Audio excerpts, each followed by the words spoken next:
Good morning. Naniniwala ba kayo na ang mais ay parang tao? Oo. Tingnan ito. Mais. Habang nagpapahinga ako, para akong naglalaro. Mais. Tingnan nyo, parang tao rin yan. Kasi palagi siyang nasasaktan sa kumpara. Pag nasasaktan siya, yung bunga niya, hindi, puro, parang nadapa rin na tao. Pag nadapa, bungi. Ayan, bungi-bungi, nabungi-bungi ang kanyang bunga. Minsan, abnormal. Tinan nyo yung tagkay nito, haba. Titignan natin sa loob. Kasi yung mais, hindi kayo naniwala. Pag puti, tiba mo sa pula, maghalo yan, kahit hindi ko yan, hindi kapalas na may iba, tatlo ang lalabas na kulay yan. Yellow, saka puti, saka may violet. Pag pinatabi sa mais, kaya kung may nagtanim ka ng puti, huwag kayo nagtanim ng mais doon sa kabila, delikado. Iba ang kulay ng mais mong puti, kawawa. Kawawa ang mais mong puti, pag ano. Kaya ano naman ito, hindi na natin alam kung anong kalasing bunga itong nasa loob. Nilalag ako. Naglalaro ako rin dahil abnormal siya. Ang haba. Haba yung ano niya. Ayan, pula. Pag pula, konti ang puti. Ito lang. Pag matibay ang pula, hindi masyadong naanuhan ng puti. Pero yung pula, pag umano sa puti, mas dumadami ganito, bunga pa. Abnormal na mais.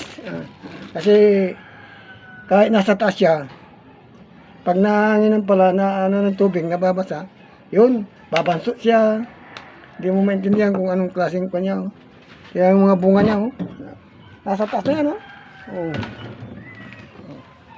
Kaya natin nung may pa, puti, pula yan. Matibay ito, pula. Hanap tayo ng may halong violet. Matibay talagang pula. Pula rin yan. Yung puti na nahaluan ng ano, wala na, may violet yun eh. Naitanim ko na pala. Yung puti. Ito, bunga nasaktan siya kamatis ko rin Kamatis! Tulad ng kamatis din pag ano, nasasaktan sila marami to, ilang lang namumunga maraming puno ng kamatis yan, ilan lang nabuhay yan, kasi natutubigan yan ito medyo mataas, kaya kung sa ano, susunod na taginit na tatabunan ko na dito para yung kung hindi titira ng tubig sasayang, hindi namamatay din ang mga iba.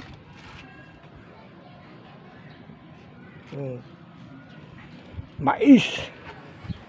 Saka yung mga kangkutang masarap matulog kung mo yung ano, mga garden mo.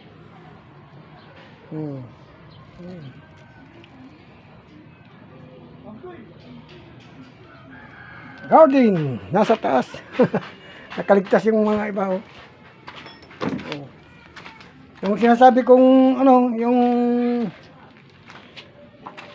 bugtong kong ano, yung kuan, ito yung bini nandiyan ang bini. Wala pang nakahanda na yung bini. Yung bugtong kong may kuan, ang tag doon, may kambyo ang hinihila ng mga hayop. Malapit na mamunga rin Nasa taas, tagulan, may kamatis tayo, nakaligtas Ito, yung mga nagtitinda kami, yung mga kamatis na nabubulok, tinatapon ng misis, nililipat ko naman dyan Bago na naman yan. Una, tinapon din ito. Hindi ako bumibili. Namumungan na rin. Kamatis. Ito yung siguro yung may violet dito. Nilipat ko lang dito. May violet na gusto kong buhay yung mais na ano, may ibang kulay. Kasi yung ubas ko talagang kawawang ubas. Nabubuhay na rin yung ubas ko. Inano ko itong kanya, nabubuhay din. Lumalagon na rin. Oh. Sabihin nyo kung hirit na kayo doon sa bugtong kung ano, tanong kung kuanda, ipapakita ko na yung hinihila ng hayop na may kambyo. Oh. Pag hirit na kayo, sasabihin ko na rin yun. Mag-comment lang kayo. Tapos, pag nanonood kayo dito sa aking video, sa last, may bibigay sasabihin akong mga treatment ng ating katawan, yung pangkalusugan na pangkwan lang, yung anong tawag yun, para hindi ka gamot, mga ganyan. Pag natapos ko itong kwan, panoorin nyo, sasabihin ko sa dulo kung ano yung mga para sa ating katawan. Oh. Ito na nga ngayon. Katabi ko yung garden, oh. Diyan dito na ako natutulog. Oh, pag nagko-contraction ako. Oh. Dito na rin kami natutulog, masama na rin si Mrs. Oh. Contraction, garden pa, nagsasabay-sabay yan. Nagko-contraction ako pag pagod. Halaman, kung gusto yung ampalaya, marami pa. Ay humihingi ng dahon, ganda, pang gulay. Huwag muna yung kwan. Ngayon, pag yung sasabihin ko mga pangkwan sa ating kalusugan, habang mahilig kayo ba sa maliligo ng hapon? Naliligo kayo ng hapon. Ang kwan doon, pag naligo kayo ng hapon, ihi kayo mahapdi. Akala nyo may sakit na kayo sa kwan. Mahapdi yung kwan yun, pag naliligo kayo tapos ihi kayo na parang mahapdi. Yung pala, hindi nyo alam, init lang yun na kwan. Kaya kung bago kayo maligo, inom kayo maraming tubig. Tandaan nyo, maraming tubig. Tapos,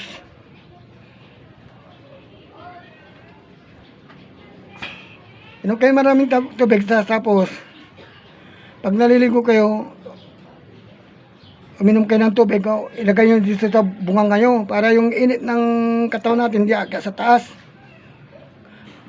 Saka yung ihi kayo muna bago kayo maligo. Para yung init, lalabas muna. Tapos inom kayo ng tubig. Tapos pag naliligo ka na, inom ka ng tubig, subukan mo. Lagay mo sa bunganga mo yung tubig, maliligo ka, tapos ibuga mo sa katawan mo pag 3 minutes. Mainit! Tapos pag ibuga mo na, palitan mo na naman. Pag nalaman mo mainit, naliligo ka, ibuga mo na mainit para hindi akyat sa ulo. Para hindi sa sakit ang sipon, ulo. Ganyan, bago mo buhusan ng ulo mo, may mumug ka ng tubig, yung huwag mong alisin yung tubig sa bunganga mo, ibuhos mo na, okay na. Subukan nyo, maliligo kayo. Yung tubig na nasa bunganga nyo, pag ilang minuto lang, ibugan nyo sa katawan nyo, ang init. Kahit naliligo kayo, kaya hindi akit yung tubig. Yan ang kwan ko. Iba na naman magsasabi ako ng para sa ating kalusugan na hindi pa alam ng iba. Kaya kung nanonood kayo ng aking video, i-share nyo yan para alam nila. Yung maligo sa susunod, sasabihin ko kung ano naman yung kwan ko. Pero yung bugtong kung ano, para sa hinihila ng kabayo, kung alam nyo na, sabihin nyo na para may binig kayo.